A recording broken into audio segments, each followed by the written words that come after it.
And I would like to, at this point, welcome everybody to our meeting today.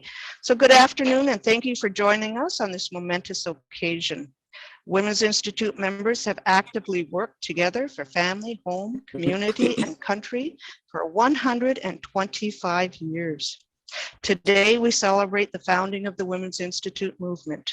Across this great nation, from community leaders to houses of government, proclamations are being given to declare February 19th as WI Day. The original Women's Institute Constitution was written in response to the first Women's Institute meeting held on February 19th, 1897. At this meeting, Adelaide Hoodless spoke to 100 women about creating an education society for women. Janet Lee penned this document with the assistance of her husband, Erland, as well as that of Edie Smith and Major F.M. Carpenter.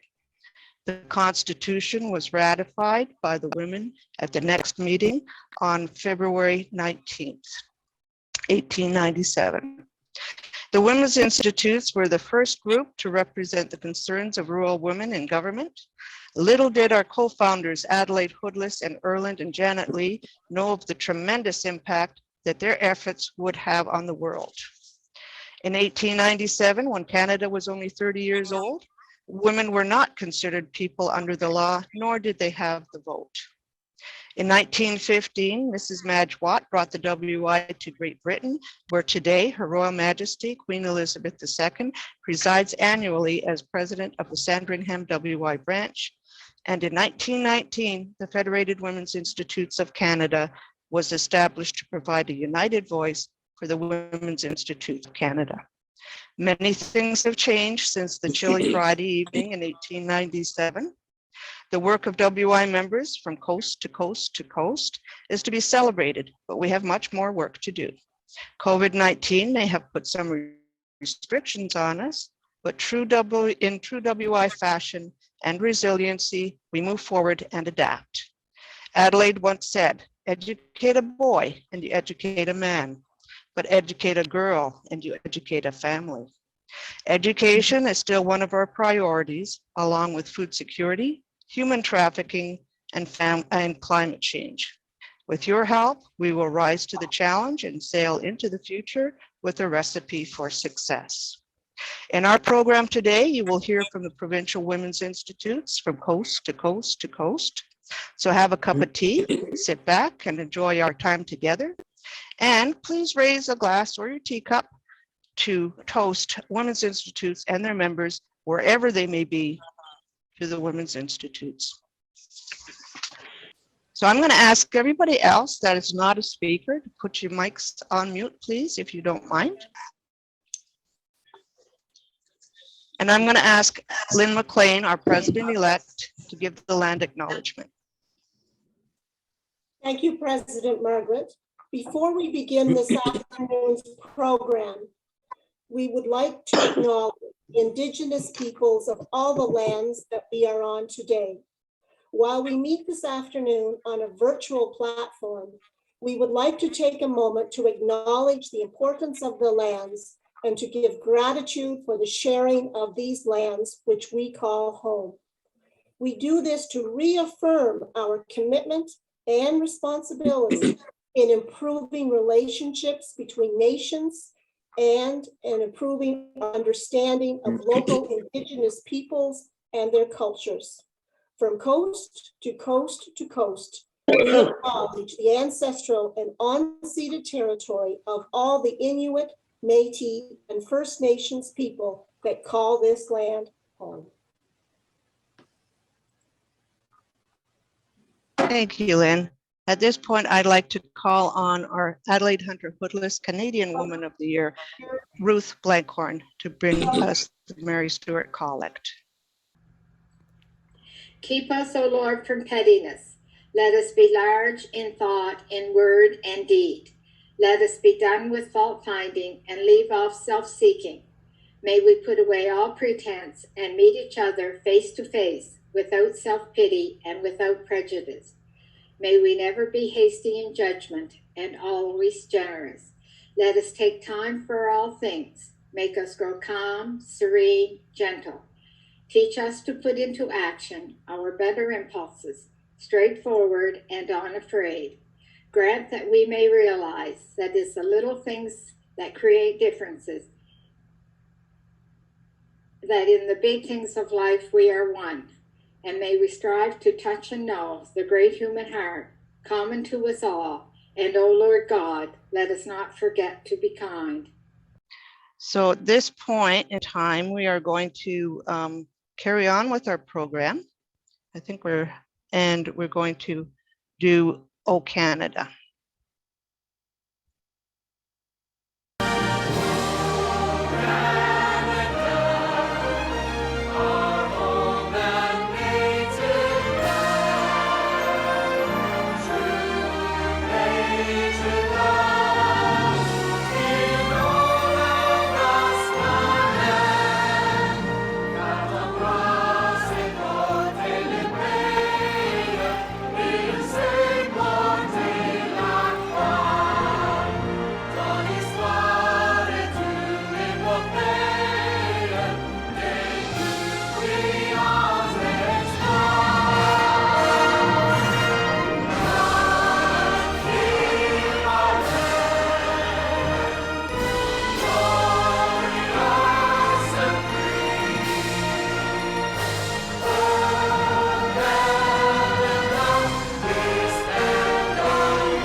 Thank you. And Lynn, I'm going to ask you to carry on with, we have excerpts from an interview with Ellen McAllister. She's 105 years old, and I want to thank Elaine Tully for bringing this interview to us. So hello, everyone. An opening note for this recording is that today is Saturday, February 12th, 2022. This interview is with Ellen McAllister, who celebrated her 105th birthday about 3 months ago. We are in Paris, Ontario. My name is Elaine Tully. I'm president of the Women Inspiring Women WI. You've had a remarkable lifetime of achievements, but today we're going to be specifically talking about your WI time and experiences. What attracted you to WI in the first place? Well, when I got married in 1938, my husband's mother was very active in the Whiteman's Creek Women's Institute, and she invited me to go to the meeting, which I did. And the women were all much older than me, but I enjoyed getting acquainted with them. But they wanted to be president, right? But I wanted to raise a family first, so that's what I did. So I didn't take on the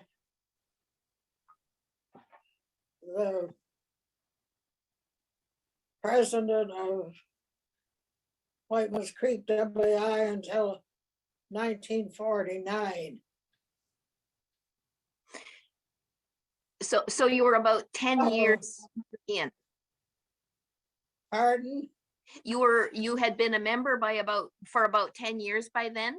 Did you continue to attend WI in those years when you were having your children? It was during the war, and my mother-in-law lived in a large stone house. So along with United Church women, they had bees to make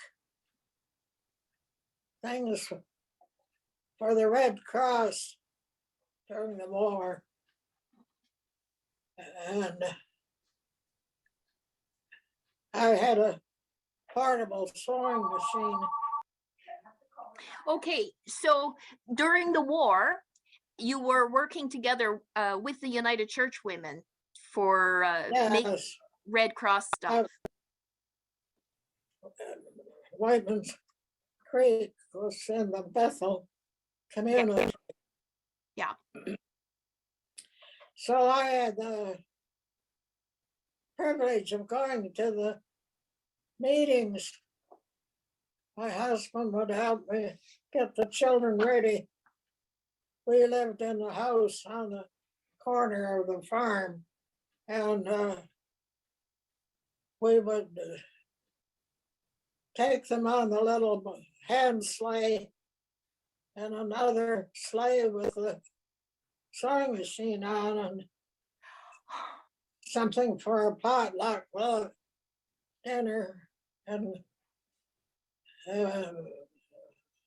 it'd go right after breakfast over to my mother-in-law's, and that way we got to know women in other parts of the county, which made it interesting. I'm wondering if you, with all of your marvelous life experience, do you have any advice to give to women's institutes as we celebrate 125 years? Well, I'd like to congratulate them. Our branch folded, and I guess it was 1977, likely. And I congratulate the women, inspiring women. And I think it's great to keep that positive attitude to carry on. Mm-hmm.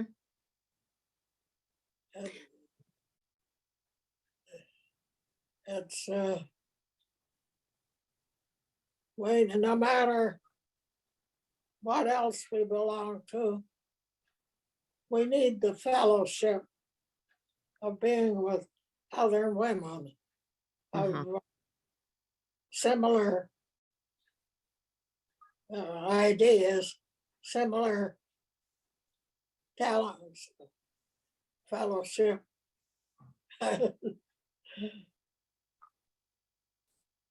So hello, everyone.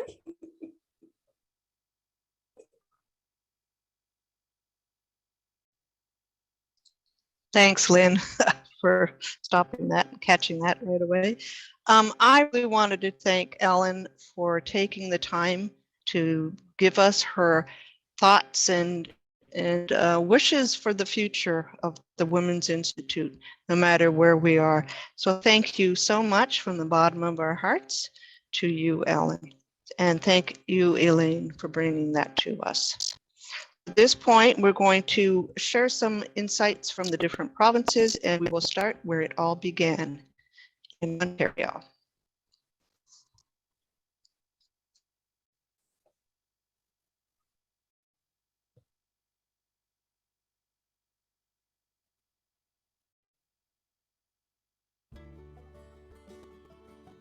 The Erland Lee Museum Home is a National Historic Site located in Stony Creek, Ontario, Canada. Home to 6 generations of the Lee family, it would become the birthplace of the first Women's Institute worldwide. Our story begins with a log cabin built by John and Mary Lee for their family in 1808. It was within these 4 walls that they raised 11 children. Abram, the youngest son of John and Mary, would bring wealth and prosperity to the Lee family. Abram and his wife Jemima were proud parents to 3 children, Marcus, Maggie, and Erland. At the museum, you can have a behind-the-scenes tour of the Lee family home, including areas that would have been off-limits to visitors in the 19th century. Erland and Janet Lee were both educated, affluent, and happily married. Erland and Janet raised 2 sons, Gordon and Frank, who would have spent their days working on the farm and their evenings reading or studying. Erland and Janet also raised 3 daughters, Marjorie, Hilda, and Alice. These young women were given all the tools to be domestic housewives, but they were also given the education and opportunity to grow up to be successful in many different ways. Adelaide Hoodless was the inspiration for the Women's Institutes worldwide. Erland Lee invited Adelaide Hoodless to speak at the annual Farmers Institute Ladies' Night about her idea for a Women's Institute. Shortly after this first meeting, the constitutions and bylaws of the Women's Institute were handwritten in the Lee family home. The primary goal of the Women's Institute is educating women with a strong focus on community service. It is exemplified by their motto, for home and country. The Erland Lee Museum Home is a significant part of Canadian history and a one-of-a-kind location. Over 2 centuries of Stony Creek history is encapsulated within these walls. To learn the full story, visit the museum for yourself or purchase a copy of the Welcome to the Erland Lee Museum Home DVD. Thanks for watching.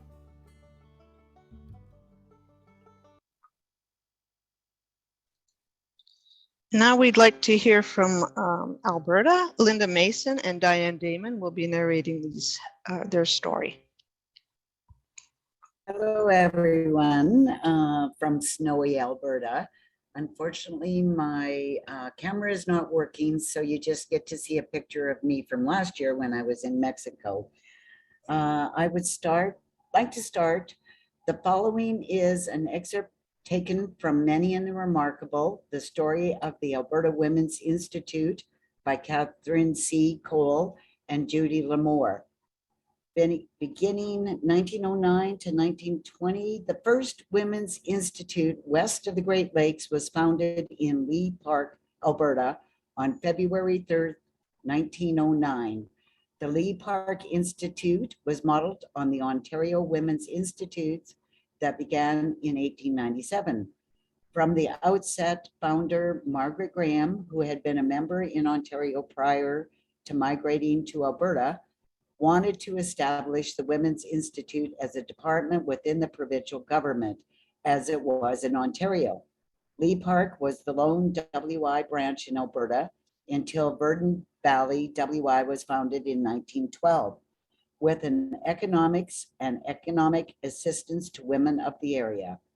This branch encouraged the development of other branches, and according to the Calgary Daily Herald, June 6, 1936, lobbied the government to support Women's Institutes. So determined were they to make widespread their desires, they appealed to the provincial government for assistance. It is true that there was a restlessness among the women of the province, as there was among these few in Verdon Valley. So it is not surprising that in the fall of 1912, under government-employed organizers, Women's Institutes sprang up in many districts in Alberta. In 1912, the government hired Roberta McAdam, a home economist from Ontario, to survey the needs of rural women. Her report led to the establishment of the AWI, Alberta Women's Institute, as a province-wide government-sponsored program of adult education for rural women. One of the principal ways of providing this education was the agricultural demonstration train, which offered lectures, demonstration, and exhibits to men. After 1912, these trains included a separate car dedicated to the needs of farm women. The very existence of these trains and the distance education they provided promoted the establishment of more AWI branches. In the 1920s, there were over 250 branches representing 15,000 members across the province. And I belong to Argyle Women's Institute, which was started in 1913, and we're still going strong. Stony Plain is the other one that was started in 1913, and it continues. Many of the other branches have fallen by the wayside. This is my branch on the annual walk for ACWW. We have done it every year. Thank you.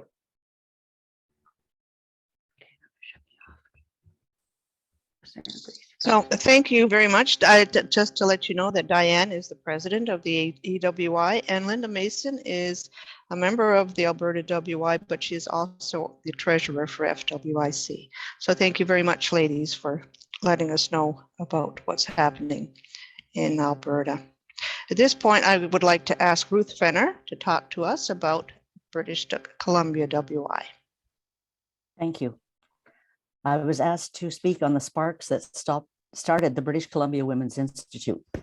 When agriculture first began in British Columbia, the provincial government sought to encourage farmers by offering competitions at agricultural fairs to encourage farmers to experiment and learn to grow more and better crops.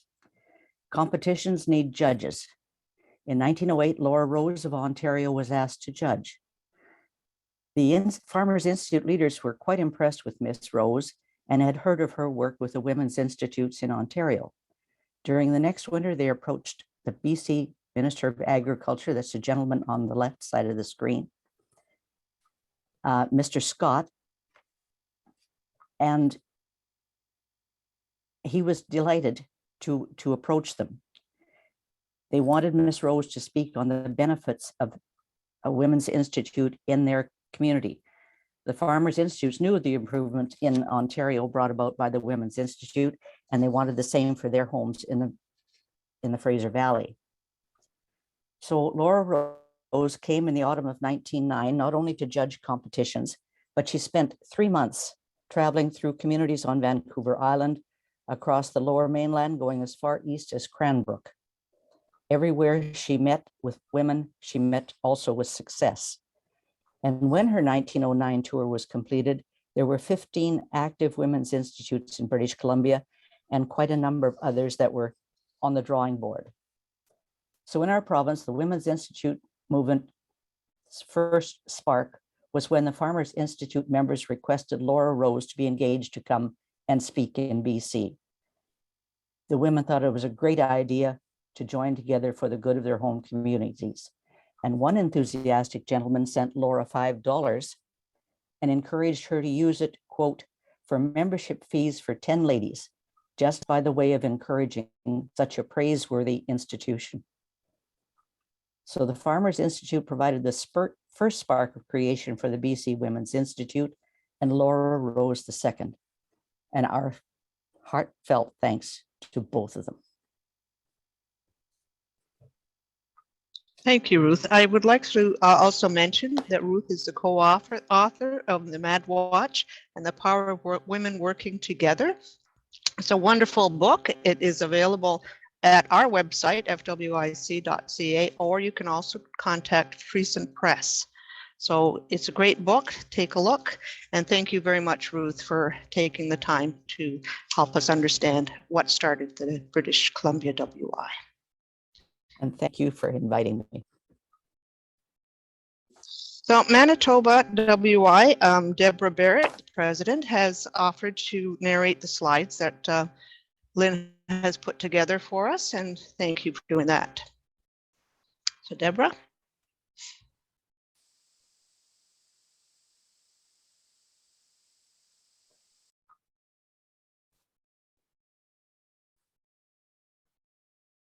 Ruth, I think you have to put yourself back on mute, and if we could get Deborah Barrett mute here.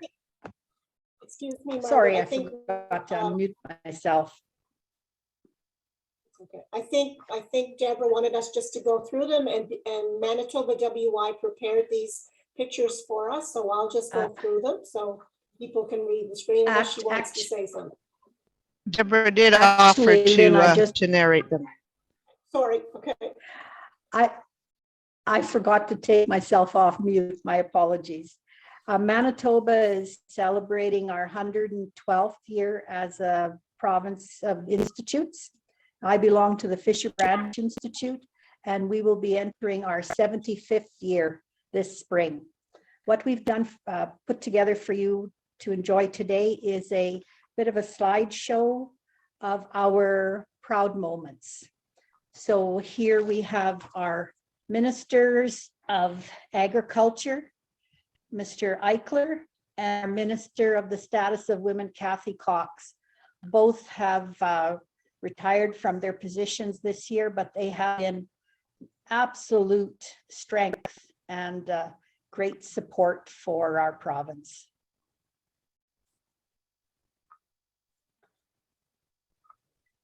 We have been the proud recipients of the Nellie McClung Award, and we have two of our past presidents. And then out in front of our legislative building, we have the famous 5 statue.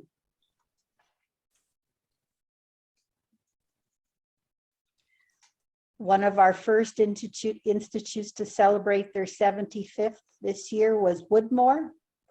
And they were a very brave bunch, making sure that they still gathered despite some of the regulations and protocols that they had to endure.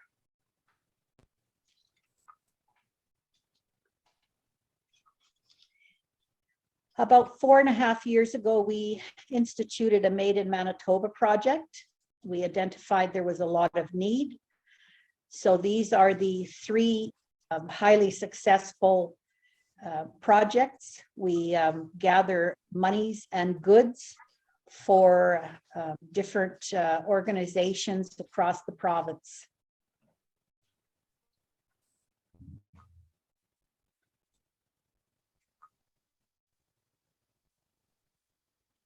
This is the Cactus House from the International Peace Gardens. And this year we donated a cactus. If you ever get the chance to go to the Peace Gardens, it is well worth your time and energy. The Cactus House in particular, well, I would go back just for the Cactus House. It's stunning.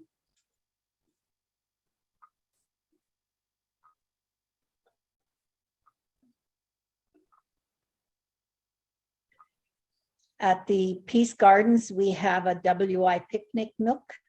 It allows for people to canoe. There's a boat launch, or I should say a canoe launch. There's a playground for children, and it is part of a very peaceful area where a family or an organization could enjoy the afternoon. And in the same area, we have a sunken garden where we planted one of the WI roses.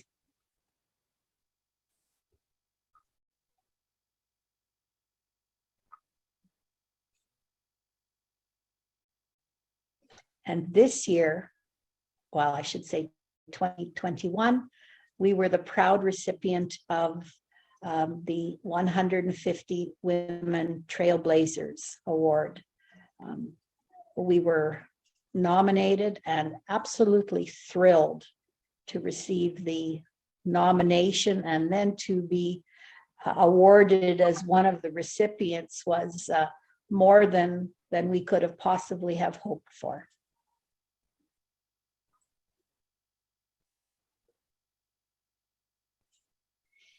We have a very strong marketing and promotions committee. When all of the health protocols came into being, there was a lot of WI women who were feeling isolated. So we started Zooming. So we teach people how to Zoom, and every month we offered 1 to 2 Zooming activities. And they have been very well received and recognized by our government body as something that not only educates the participants, but has really helped with the overall mental health of people.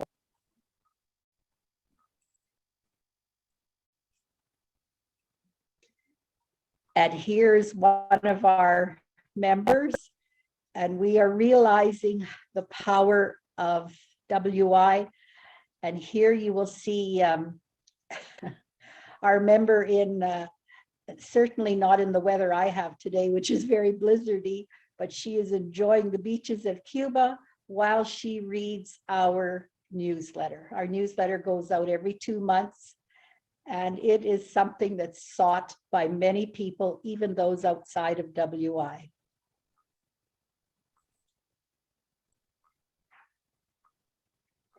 And in closing, we wanted to remind people that is the circles of women around us that weave invisible nets of love and carry us when we are weak and sing with us when we are strong. So with that, I thank you very much for participating today and for allowing us to present our MWI to you. Thank you, Deborah. And how fitting to have that as your closing. It's beautiful. Thank you.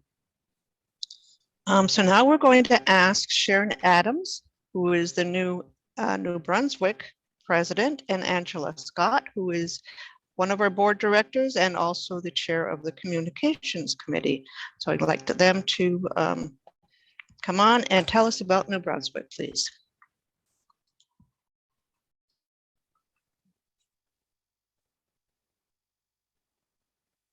Deborah, I think you have to mute here. Good afternoon, everyone. I'm Angela, and I know that Sharon is on today, so I'm just going to let her talk today because I usually talk way too much. Sharon, if you'd like to go ahead with the story of how WI came to New Brunswick, that would be great. I know she's here. Oh, maybe I'll just start, and Sharon, if you get going, You'll have to unmute. Oh, are you muted, Sharon?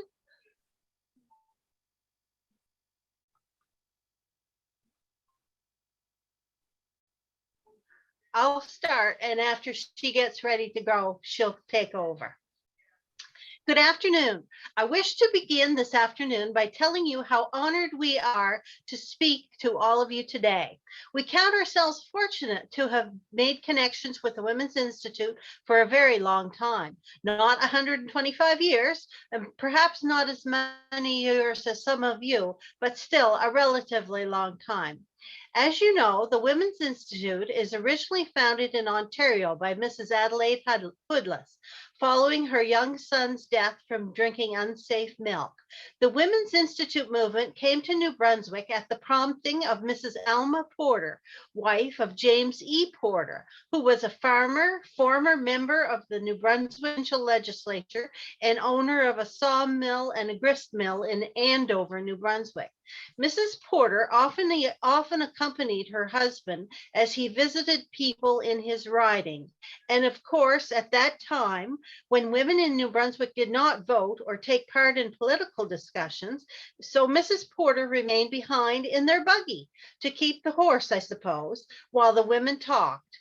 Farm women came to talk to her, and she soon became aware of some of their problems and needs of the other women that she met. Accompanying her husband on his buying trips to buy seeds and livestock in Ontario, Mrs. Porter became acquainted with the WI movement, and that is how it already improved how it had already improved rural life in Ontario. So the Porters persuaded WI leaders from Ontario to visit Andover, New Brunswick, and tell the farmers and their wives all about WI. Sharon, are you on board? Okay. The Ontario delegates visited New Brunswick on June 12th or 13th in 1911, when a combined meeting of farmers and their wives assembled in Andover. While the men met at the farm, about 40 women gathered at Beverages Hall to listen to Mrs. A.M. Elliott of Guelph, Ontario, and Mrs. of Fredericton. Both ladies had been educated at MacDonald College, that great college.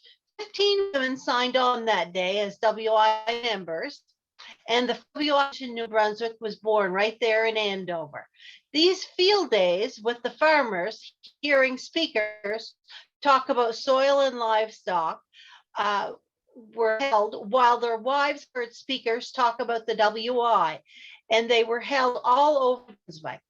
The second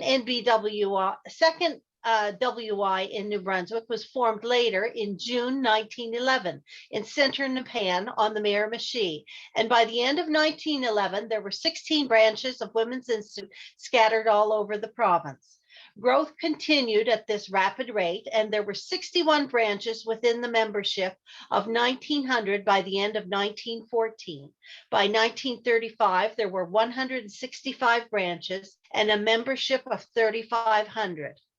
Presently, 52 branches with a membership of about 430. Unfortunately, COVID has taken many participating branches into the closed category.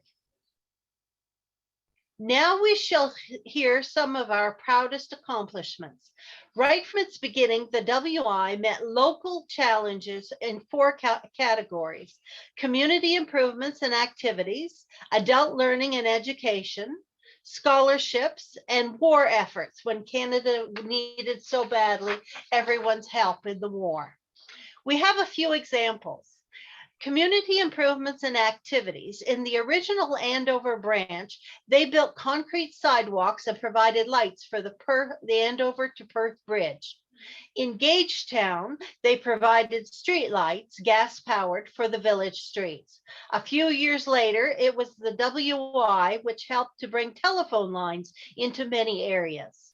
Every WI made numerous contributions to local schools, including stoves, cooking utensils, books, drinking fountains, free milk and cod liver pills, eyeglasses provided to children who needed them, and prizes to top students in the local schools.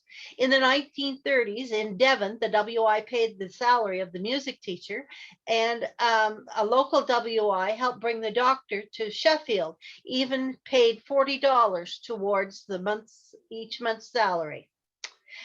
The second category is adult learning and education. The short courses of adult learning began in 1914 when the first WI short course was launched in Sussex. It lasted for 4 days and 236 women came to the course. Later courses were offered in instruction for cooking, foods and food values, waitress work, hygiene and sanitation, home nursing, sewing, quilting, knitting, rug hooking. And short courses always were a strong feature of the NBWI work, offered in every county on many subjects at various times. Besides short courses, WI provided all kinds of education, useful talks on virtually any subject at branch, provincial, and national meetings. Now workshops are sponsored on health education, family violence, women's rights, on purchasing New Brunswick products, encouraging farm values, and projects which support the environment. The WIs have sponsored many students to attend safety seminars in the past as well. Quickly, I'll move on to scholarships. Currently, we offer about $10,000 in scholarships to graduates across the province. Many are earmarked for specific courses of study, and nearly all are specified for students with the greatest need. And finally, we are very proud of our World War I, II, and ongoing armed forces contributions. In World War I, the WIs helped the Red Cross, Soldiers Comfort Association, and the Patriotic League, knitting heavy socks, sewing, and sending care packages for soldiers from their areas. Later, we supplied jams, jellies, and pickles to HMCS Fredericton, along with comfort quilts. And while COVID has curtailed activities, we do intend to continue our relationship with HMCS Fredericton and their pledge to support the Children's Wish Foundation. And I would hope that each of you would come visit us sometime if you can, and we will do the same to come and visit all of you. Thank you so much for having us. Thank you, Angela. That was really informative, and I'm sure I would love to come to New Brunswick and visit you as well. So thank you. So at this point, well, Sharon wasn't able to get on. Okay, so at this point, we're going to ask Jude Page Jones, who is a member of our board, to tell us all about Quebec.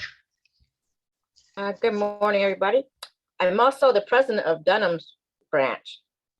On January 27, 1911, Mrs. Elizabeth Ann Beach organized a meeting at the Best Hall in Dunham, Quebec. Inspired by the Ontario Women's Institute, she wanted to start a branch in her community to educate women, especially those isolated from the major city centers who could not easily access information. For the meeting, Mrs. Jean Muldrew from McDonald College was invited to the first meeting. Mrs. Muldrew had taken interest in the Women's Institute of Ontario and had experience writing about their work. She accepted the invitation and the first group was created, with Mrs. Beach serving as its president. Their motto, "For Home and Country," was established. Mrs. Beach helped to establish other branches in the surrounding area. Their work was so noted by the McDonald College, the college decided they wanted to help implement what Mrs. Beach was doing across the province. Throughout the years, there has been wonderful support and encouragement from the staff of McDonald College. The buildings and equipment, together with the help of the staff, have been graciously placed at our disposal for our meetings. Prior to the pandemic, the QWI's annual general meeting was always held at the college. By the winter of 1914, there were 8 women's institutes branches in Quebec. The 8 branches formed an organization called the Quebec Homemakers Club. And Dr. Harrison, Dean of McDonald College at the time, decided it was finally time to put together a constitution for the organization.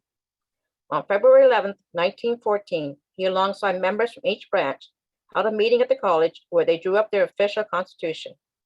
From there, the organization only continued to grow, and in 1920, it changed its name from the Quebec Homemakers Club to Quebec Women's Institute to fit with the other provinces. The group picture is the first convention in 1919. On screen. In 1964, QWI wanted to erect a memorial in honor of the first branch of the Women's Institute founded in the province. Commission of Historic Sites and Monuments helped with the cost, and a cairn was revealed at the ceremony in the village of Dunham on July 15, 1964. On each Remembrance Day, a ceremony is held at the cairn with the local branches and dignitaries participating. Wreaths are laid not only for our local men and women who fought in the wars, but also in members of our members who supported the war effort at home. To this day, the Quebec Women's Institute continue to educate women by holding events and workshops on current topics such as new techniques in farming, gardening, food preservation, food waste, and on climate change. But also keeping the old skills alive by teaching young people how to knit, crochet, quilt, weave. All branches work in the community in some way by supporting the schools with donations for prizes, food programs, and teaching supplies, and also supporting the homeless, the women's shelters, the food banks, and many other situations. Globally, with the ACWW projects, Nurses Without Borders, and the Days for Girls project. Although the past 2 years have been difficult for our members, and we also lost a few, we hope in the future we can once more be able to rejuvenate ourselves and carry on for home and country. And the pictures of the cairn that's on one of the Remembrance Day services. Thank you, Judy. So, Judy, did you want to talk about your project for a second? The ebook? Oh, the ebook. Okay. Mm-hmm. We're still, the ebook is still on hold. We haven't finished it. COVID's still here with us. And if you still have other stories that you would like to submit to us, please do so. And we do hope to get this into a proper form of ebook soon. We find out our knowledge of doing this. Myself, I don't really have the knowledge of putting it into an ebook, but hopefully somebody will help us. But we're still looking for more stories. You still have time. If you have something you haven't put in yet and want to submit, please submit either to myself, to Margaret, or to Lynn. And I don't know. Thanks, Judy. We appreciate all the time you're taking to help us put this together. I think it's important for us to I'm bring going to that try to learn forward. how to do the ebook, but I haven't figured that out. Okay, we'll help you. We'll get that going. Thanks a lot, Judy. So at this point, I would like to ask Karen Germing to tell us about Saskatchewan. Karen is a board member from Saskatchewan, and she's also on the executive committee. So Judy or Karen, unmute, and then we can. Okay, I should be unmuted here. So greetings, Saskatchewan. And I am now the president also. I wear many hats for the Saskatchewan Women's Institute. So the Saskatchewan Women's Institute actually started as the Homemakers Club of Saskatchewan at a meeting of the agricultural societies. There was 42 women from 18 different communities invited, and they are the ones that began the Homemakers Clubs of Saskatchewan, and the first convention was held in January of 1911, and the guest speaker was Nellie McClung, and she spoke on the importance of social life in country homes. And in 1976, there was a cairn erected at the University of Saskatchewan in Saskatoon because our homemakers were run through the extension division of the University of Saskatchewan. And on that cairn, it says, preserve our heritage, Homemakers Clubs of Saskatchewan. Rural life has been marked by solitude and isolation. The Homemakers Clubs have worked to increase communication among farm women and to improve rural community since their formation in 1911 by the University of Saskatchewan's Extension Services. Local meetings provided a place for all women to meet and learn new homemaking skills. Rural communities benefited from local clubs' sponsorship of music and drama, festivals, libraries, and community halls. These clubs helped to create an awareness of the need for social reform while avoiding politics. They pressured governments to improve grid roads, rural health, and educational services, and to change laws which adversely affected women. After 1972, the clubs continued to work for a better rural life under the name of Women's Institutes. So finally, we came in line with the rest of the country. I moved here from Australia in 1985, and my naivety expected that WI was started in England because my mother and grandmother belonged to the Country Women's Association in Australia. And I was moving to Canada, and they said, well, I think it's called the Women's Institutes in Canada, and because that's what it is in England. So, but then I came here and got educated that it actually began in Ontario 125 years ago. And it's wonderful that we're celebrating that anniversary this year. Unfortunately, I'll go through the pictures on the slide here.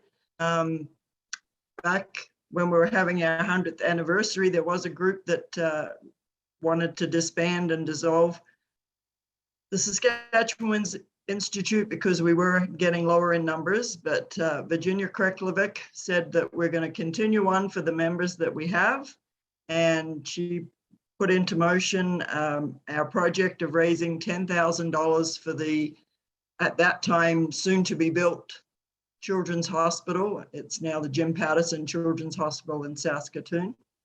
And this is the picture that we finally raffled enough quilts that she made and donated the $10,000. So at the Children's Hospital on the plaque of all the donations, there is Saskatchewan's Women's Institutes there. And for the 100th anniversary, we also purchased a bench at the Peace Gardens. And as the presentation from Manitoba said about go to the Peace Gardens, I really like that cactus garden. I would agree with her. I would go back just to see the cactus garden. So when the convention was in Winnipeg and we went down to the Peace Gardens, I got to take my picture sitting on the bench that says Saskatchewan Women's Institute for our 100th anniversary there. So unfortunately, with Virginia passed away in October, her branch has decided to fold.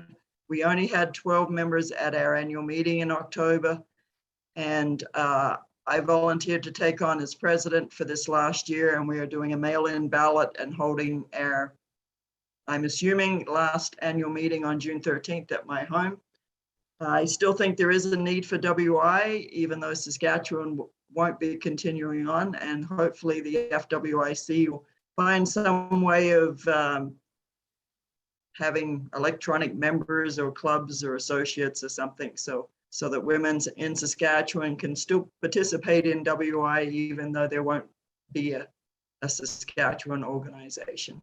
So congratulations on 125 years, and I'm sure WI will continue in the rest of the country for a lot longer. And Saskatchewan is a good example. You don't need a lot of numbers. We had a very small population of membership for this last 10, 12 years here, and we still continued on and did good things in our community. So thank you.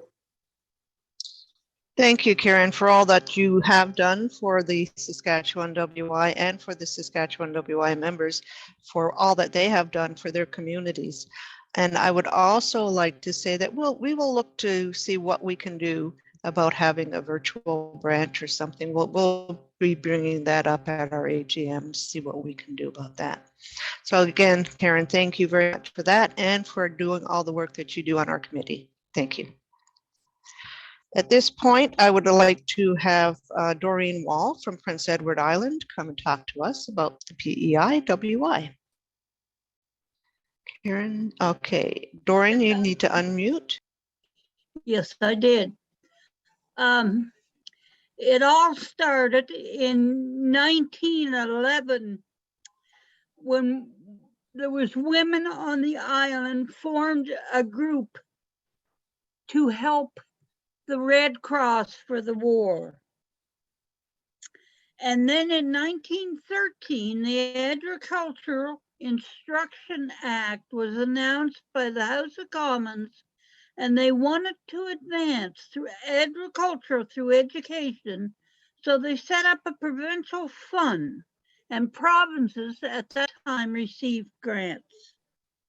The funding provided under this act was a major factor in early growth of the Women's Institute movement in Prince Edward Island.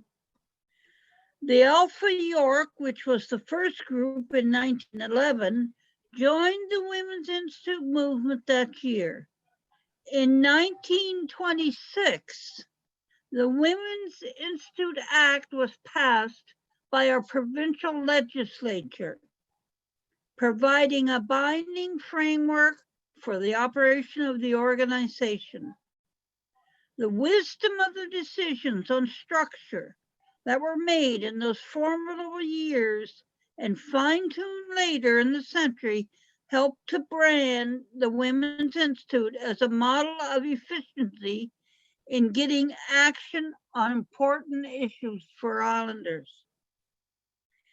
In our province, we have helped the community and province with issues and still do. One of the first was in World War I was the knitting with the Red Cross. Newly organized branches wasted no time in launching war work and community service. Other things organized by our Women's Institute was the funds to build a sanatorium. We started the music festival, community improvement programs, roadside cleanup, and we support healthcare in PEI by having a Christmas fair every year and give to a different health group every year. We also started Red Cross safety swimming, community schools, donated different things for the children in the schools, like for Christmas holidays, etc. We do participate in many different government and community issues and welcome all ideas for a new project. There are too many projects for me to mention, but above are just a few. And our office staff are always trying to get us new projects to do provincially. We still have, knock on wood, around 1,000 members on PEI and different clubs around the island. And we have single memberships also. And looking at the pictures, the Red Cross knitting instruction was the book that was given to members who wanted to knit for the war. And if you go over to your right, that's the Prince County Hospital. And that was one of the hospitals that we had supported during our craft sale. And the other thing we have, when the Senate was 150 years old, 15 of our presidents and past presidents got a medal with 150 years on it. Thank you very much. Thank you, Doreen. I'm not sure if I mentioned that Doreen is one of our directors on the FWIC board, and that is amazing, 150 years and 15 members. So thank you, Doreen, for that. For next, we're going to have Eleanor Lilly, who is a member of our board of directors and a past president of the Nova Scotia WI. So Doreen, if you could mute your mic, and then we'll have Eleanor come on. Thank you. Thank you. Welcome, everybody. I guess it's good afternoon, good evening to many of you. And even if we have people in from Australia, it's a good morning. I'd like to thank Margaret for giving us the opportunity to let everybody know about our provinces and what great works we do. So Women's Institute comes to Nova Scotia. After visiting Ontario in 1911 and having an opportunity to discuss Women's Institute with a farmer and his wife, an enthusiastic WI member, Dr. Melvin Commons, Principal of the Nova Scotia Agricultural College and Secretary of Agriculture for the Province of Nova Scotia, recommended to the provincial government that the organization should be established here. In 1913, Miss Jenny Fraser of New Glasgow was appointed Superintendent of Women's Institutes of Nova Scotia. With the help of Mrs. Laura Stephen of Ontario, the first institute was formed in Salt Springs, Pictou County on July 17, 1913. That year, a total of 14 branches were formed, and the Port Williams branch is still active to this day. In 1985, Bill number 28, an act was presented respecting the Women's Institute of Nova Scotia, and is to be cited as the Women's Institute Act. So what are we proud of here in Nova Scotia? It's difficult to quantify what has been accomplished over the last 109 years. Women's Institute of Nova Scotia were a driving force behind many initiatives, playing an important role in our communities, taking on important issues. Our Back to Basics and Buy Local campaigns resulted in Select Nova Scotia being introduced by the provincial government. For 15 years, the Buckle Up Baby campaign provided safe, economical car seats for babies. In our communities, schools, we have implemented literacy programs, book bags, cod liver oil capsules, milk programs, and supported the breakfast programs. Women's Institute of Nova Scotia are doubly proud of Dr. Ellen McLean, the first recipient of the Adelaide Hunter Huddlers Woman of the Year Award, and Ruth Blencorn, the latest recipient of that honor. The organization continues to play an important role to our members and their communities. The programs and projects focus on health, education, agriculture, and the challenges facing women and families in their communities and around the world, with the addition of environmental and conservation issues. In these trying times, Women's Institute of Nova Scotia is needed just as much as at the beginning, along with giving members opportunities to learn and volunteer. It is where lasting friendships are made and sociability is needed. What better vision could we have? Learning, sharing, and improving the quality of life for all. Thank you.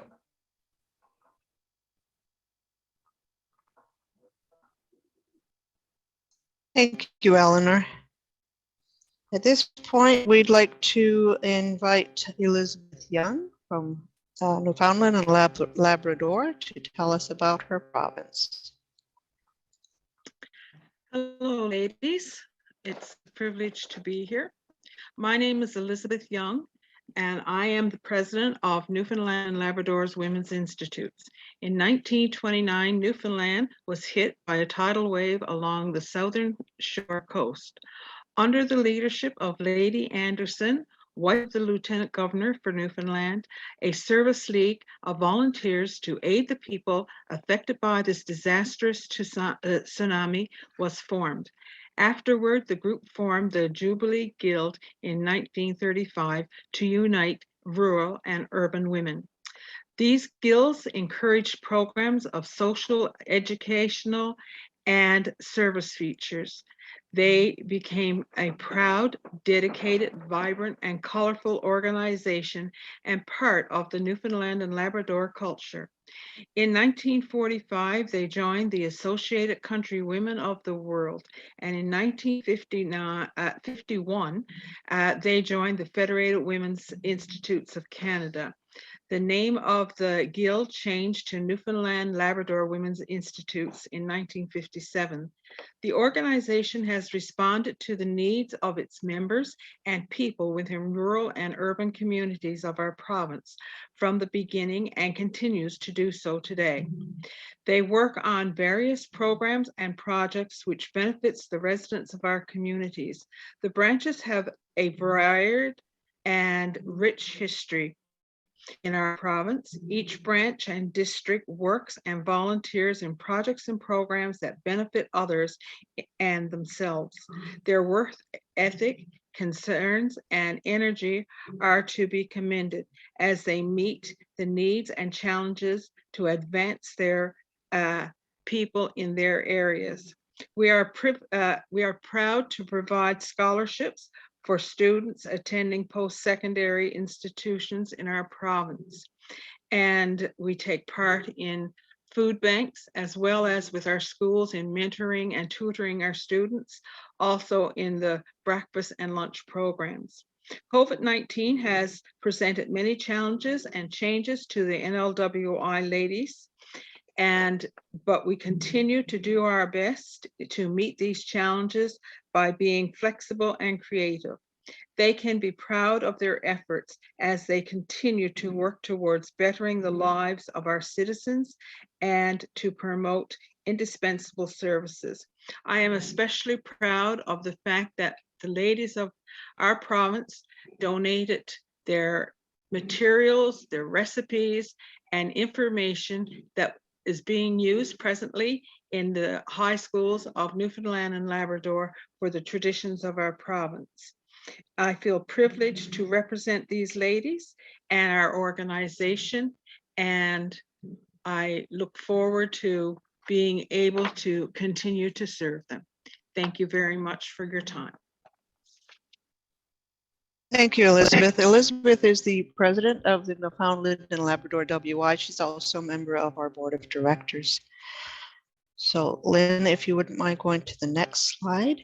Before we go to God Save the Queen, as she celebrates her Platinum Jubilee, God bless her, I would like to offer Michelle Filippi a chance to bring greetings from Ontario, as we weren't, she wasn't aware that she would be able to attend. So Michelle, if you would like to bring greetings, you may do so now. Elizabeth, I'd ask you to mute your mic if you don't mind.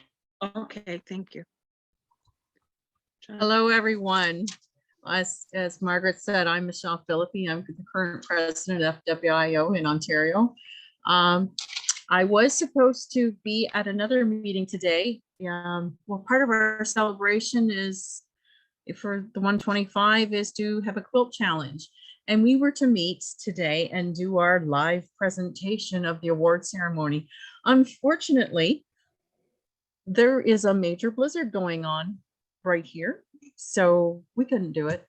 But also there were some health issues, so I knew yesterday already that it was going to be canceled. But I'm so glad because all the roads in my area have been closed. So I would not have been able to go, or I would have been stranded there either way. Anyway, that's the quilt challenge is one of the ways we're helping to celebrate 125. And I'd also welcome all the ladies to come to attend a Zoom meeting tonight for Tea at the Lee. And it's going to be at 7 o'clock. And if you go on Facebook, you can find the website, or if you also go on to our FWIO website, it's also there, or the Erlen Lee Museum. Also this year, we're excited to have a WISH committee, and the WISH committee is putting on a scavenger hunt, which is well underway, and they are they're trying to bring WI back to life. So we have lots going on in Ontario, and I am so proud to be a member of the founding province of WI in Canada. And thank you for inviting me to come today, Margaret. You're very welcome, Michelle. Thank you for speaking. And I would also like to acknowledge our ACWW Canada Area President, Linda Hoy. Linda, I'm not sure, this is something I hadn't planned, but I would like to ask you if you'd like to bring greetings. Thank you, Margaret. Yes, I am delighted. It has been a long day because ACWW is having their board meeting in person this week. So the four of us from Canada decided that it wasn't in our best interest with the COVID to go in person, but we've been on Zoom. So this morning was 5:30, tomorrow morning is 4:30 in the morning. So that's the end of it. So I would like to bring greetings from the Associated Countrywomen of the World, and also thank you for your donations. I've just sent a wire transfer of over 12,000 pounds sterling to the UK, to the ACWW on behalf of the Canada area members. So thank you for that. They will be pleased when they get back into the office, and we'll be receiving that money. So thank you all. And there'll be new things coming on in the next Countrywoman magazine. So take care and congratulations on the 125 years. I'm so pleased to be a member of this very special organization. Thank you. Thank you, Linda. So this time we'd like to play God Save the Queen and acknowledge the Platinum Jubilee for Her Royal Majesty.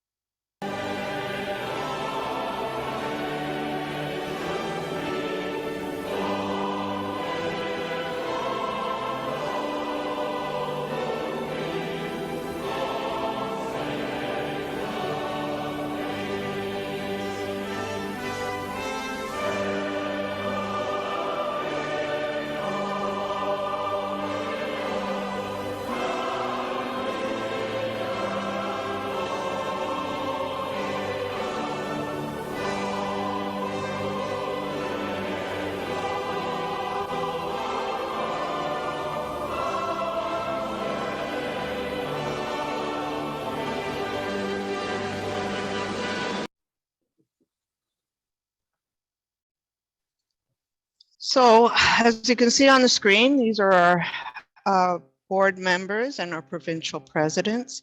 I'd like to thank Ruth Horn, the Adelaide Hunter Canadian Woman of the Year recipient for 2021, for doing the Mary Stuart Collect for us, Elaine Tully and Ellen McAllister, Linda Zellum from Ontario, Linda Mason, Diane Damon from Alberta WI, Ruth Renner from BC, Deborah Barrett from Manitoba, Angela Scott and Sharon Adams from New Brunswick, Judy Jones from the province of Quebec, Karen Gerwing from Saskatchewan, Doreen Wall from PEI, Eleanor Lilly from Nova Scotia, and Elizabeth Young from Newfoundland. But I would also love to give special thanks to Lynn McLean, who took the time and many days to put the slideshow together.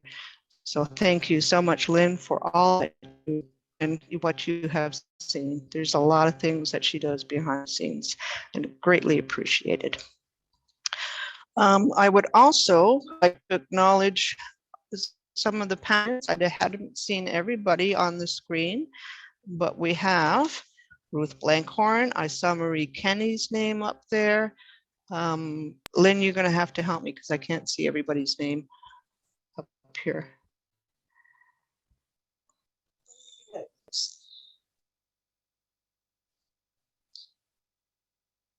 There's a number of FWIC past presidents, and I'd like to thank you.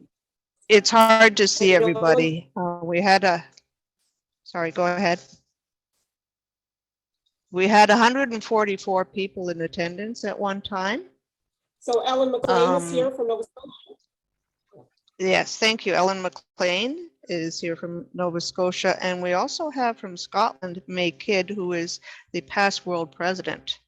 So thank you for joining us as well. May, I don't know, would you like to bring some greetings? I would, thank you very much. You folks in Canada don't change much. You're still the wonderful, active, thoughtful, kind, loyal members and people that you always have been during my 3 visits to Canada, twice to Hamilton to conferences, and the 3rd time to Nova Scotia, where we had the most wonderful time. And it's just a great pleasure to see you all there. And I'm very thankful to Lynn for sending me how to get on Zoom. And there are also at least another 2 members whom I told about it from my own federation in Angus, Mary Wiley and June Richardson. So it's just lovely to be represented with you. And one lady said earlier on that she had met me at one of the conferences. She had befriended me. I can't remember who you are, but I haven't forgotten you. And just to everybody, all the best for the next 125 years of WI. Thank you very much. Thank you so much for joining us and bringing us those wonderful words. There's a few things that before we leave, and I don't think we're going to leave altogether. We're going to open up the chat in a few minutes and then people can interact with each other. But I would like to let you know of some of the upcoming events that we have. March 7th, we will have a round table. It's on food security and International Women's Day. We also have our leadership modules coming up. March the 16th will be the facilitation skills. April 6th is conflict resolutions. Then we will also have communication and public relations. That date is to be determined. So if you're interested in any of those will be on a Zoom, and please contact Angela Scott, and all that contact information is on our website. On Earth Day, April 20th, we will be doing a roundtable on climate change. And sometime in May, date to be determined, we're going to do the follow-up for the membership. So stay tuned for that. July the 12th, we have a tentative date for our AGM, and that will be it'll be a hybrid meeting. So it will be in person at the homestead, and there will also be a Zoom meeting. I would also like to remind everybody, if you haven't signed up for the WI Connections, please do so. And you can do that on our website. And please share it if you have anybody that's interested in looking at our WI Connections. I'm just trying to look at my notes. I'm trying to make sure that we have everything covered here.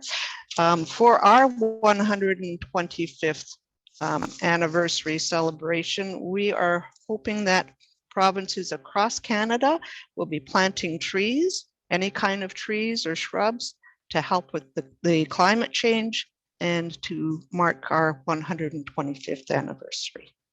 So at this point, Lynn, did you have anything you would like to add? No, that's fine, Margaret. You have it well understood. Okay, so at this point, we can just check the chats because there were a few here. Margaret, So, this is Angela. yes. I was just going to say that we have decided to have the facilitation module for the leadership modules on March 2nd. March 2nd. Okay. Yeah, yeah. So, yeah, sorry about that. We'll have to change that on No the website problem. then. Yeah, Okay. yeah, sounds good. All right, thank you, Angela. And Angela's the person you're going to be contacting if you'd like to join in on any of those modules. And Angela, thank you so much for all the work that you put into doing this and for all the work you're doing on the WI connections. It's really appreciated. So thank you. You're very welcome. It's a pleasure. So I'm just going to check the chat here. So we have one from Michelle Rich, Tech Week will join our branch, Tech Week will WI on Zoom. So there's a link there that you can, the email address is there. And there's one that says here in the UK, we have a few virtual WIs running as a result of COVID and being unable to meet in person. Deborah Barrett has said that Manitoba has also started a virtual branch and welcome all who are interested in participating in WI by Zooming. And hope you can find a virtual WI. They are running here in the UK. And then Linda Griffiths says, thank you for letting me join on this special day. Lynn from Cornwall in the UK. Thank you, Lynn. Donna Jacks, thank you. And oh, Anne is representing the ACWWI for ACWW from Ontario. So Anne, thank you for joining us today. So there's a lot of thank yous, and I want to thank all of you. There's thank you from Derbyshire, from South Wales, West Sussex. We've had a lot of ladies from the UK. Thank you. So I want to thank all of you for joining us and for your wonderful well wishes. And we'll open this up for chat now. Lynn. So Elizabeth Rushton is here, as former Canada area president for ACWW, and as I said, Marie Kenny's been here as well. So it's great, as well as Ellen McLean. So it's nice to have those folks from the past that are here joining us with us today. So Absolutely. Thank you, Lynn, for checking the list to see who's here. yeah, as well as some former FWIC board members too. So there's quite a few of those. So awesome.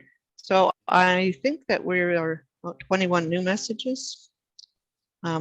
Everybody's welcome to look at the chat, check out the messages there. They're open for everybody. Is there anybody that would like to speak up, or I have to go into gallery view here? Evelyn, nice to see you. Oh, I can't hear you. It's good to see you. It's a lot of faces from the past and friends that I hope to meet in the future. Bev's there.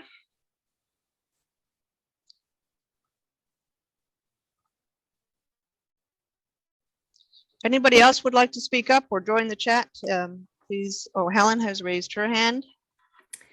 Hello, everybody. I want to thank you, Margaret, for plugging the book that Ruth Fenner and I wrote about my great aunt Madge. I think that she had made a huge, what am I saying, falling over my tongue. She made a big contribution to women everywhere because she was the one who came from another small town in Ontario, and she stood for women working together. And that's what we're doing. We're all working together from one coast to another coast to another coast, and here we are. So it may not look as if we're being very successful right now, but we are on the cusp of getting new members, getting new life into the organization. We're starting new things by going online, having these Zoom meetings. I think it is a wonderful contribution that we're making as older people with white hair. We're still saying women count. Women work together. It's very, very important. It knits the country together. And if you could see what's happening in Ottawa right now, you would say we need more women who are bringing positive messages to everybody. So thank you. Thank you, Helen. Those words are very inspiring and something that we should work to or endeavor to make sure that we can do that. So thank you. Anybody else? Valerie? Yes, I really enjoyed all the provincial messages, but I was really impressed with the group of women in that circle with that wonderful verse. And I can't remember which province had that, but I would really like to have a copy of that. I don't know if that's possible to send it out. That was from Manitoba, and Deborah Barrett might be able to, if you want to contact her. Okay. Or I'll send you the information for her contact.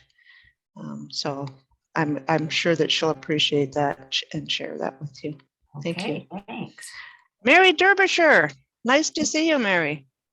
Hi, Margaret. Thank you very Hi. much for the wonderful meeting.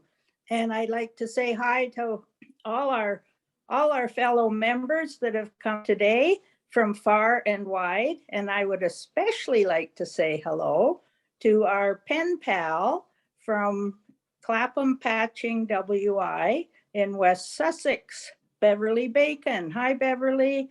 And I'm so glad to see that you were able to Zoom in.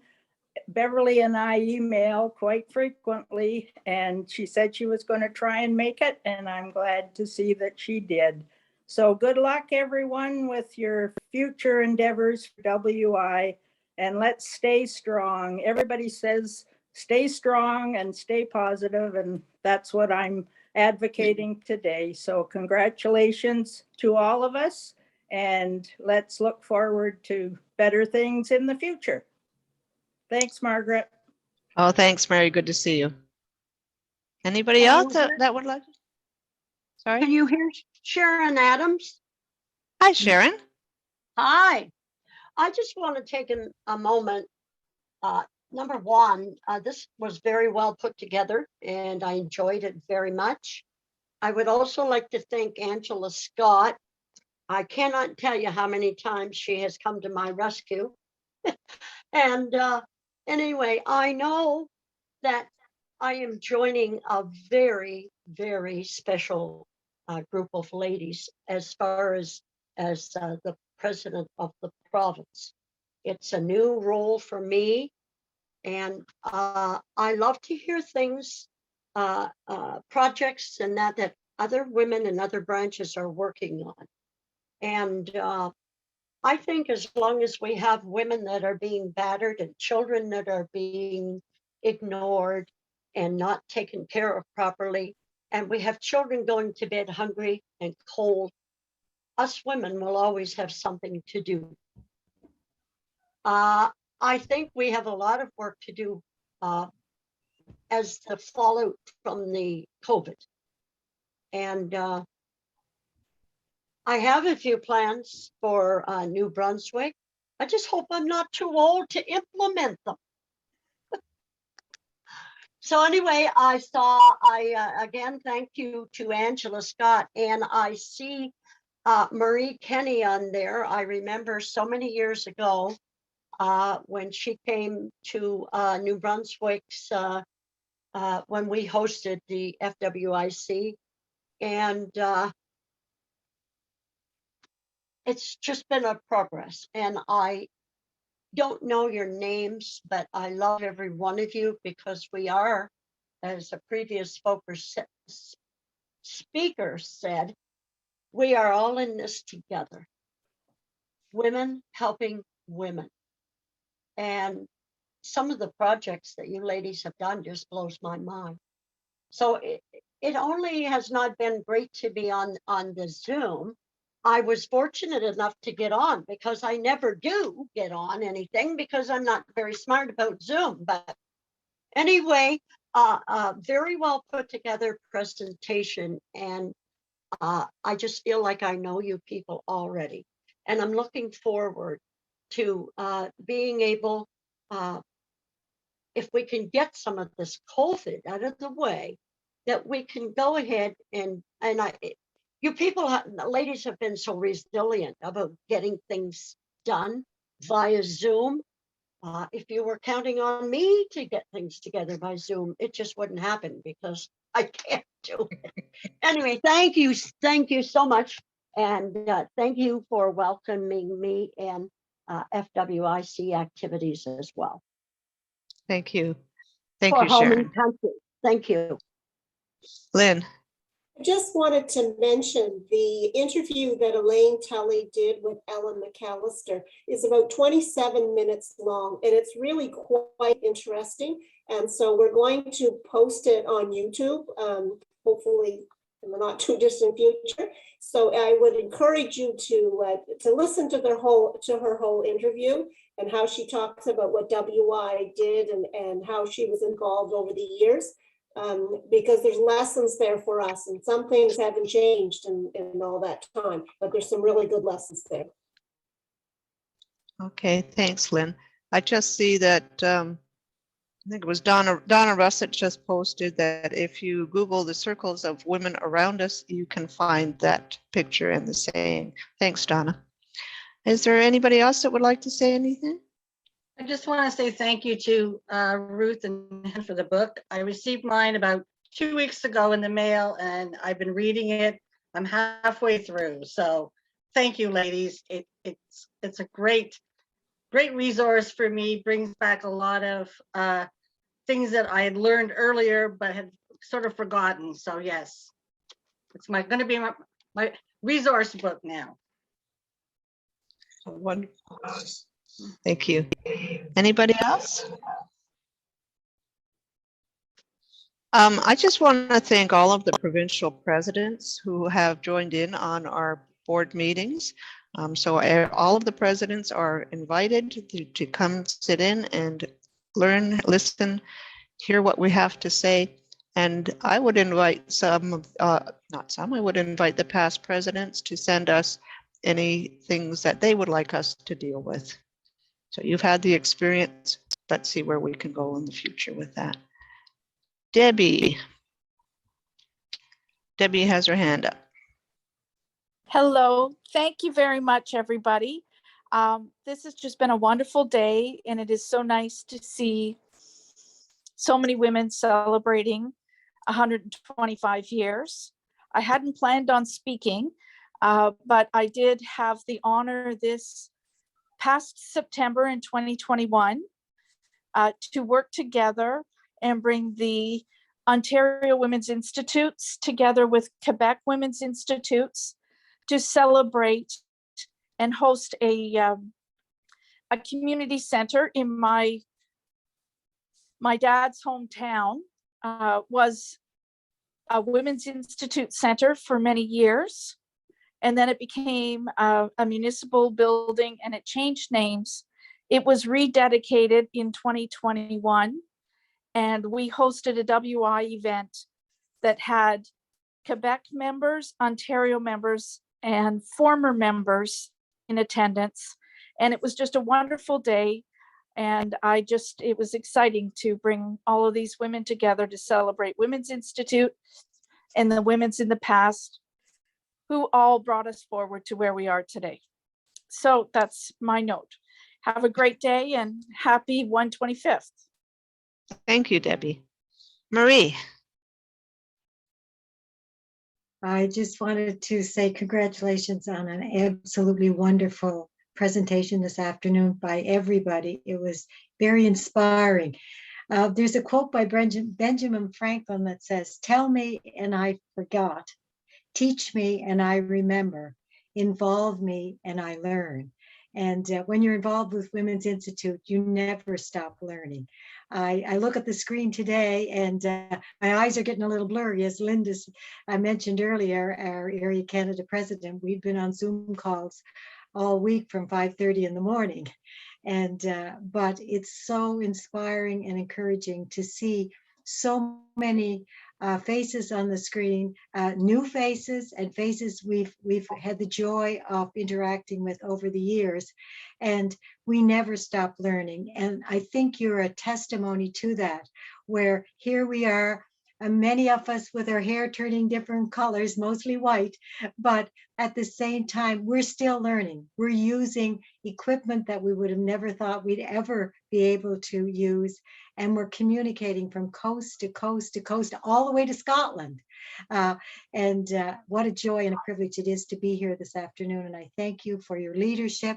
I thank you, Margaret and Lynn, for all you're doing to move FWIC and our WI organization forward and to continue to inspire us. I'm going to go off screen now because I do want to rest my eyes a little bit, because I do want to go to the Lee for tea tonight. So I thank you all, and we are truly stronger together, and you're very inspiring women. Thank you. Thank you, Marie, for those wonderful words as well. I'll see you tonight at the Tea of the Lee. Anybody else?